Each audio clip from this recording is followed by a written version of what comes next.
This is Mr. Capper. In this video, I'm going to show you guys how to convert your part files into an STL file. This is necessary because the 3D printers that we have only accept an STL file.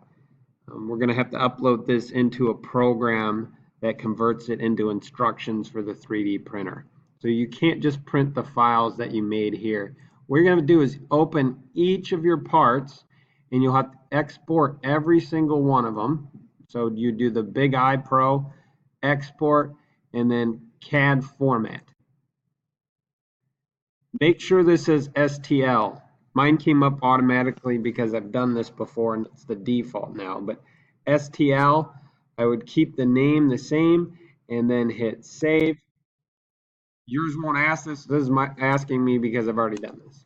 So you need to do that for each of the parts. Absolutely must have STL files for each thing.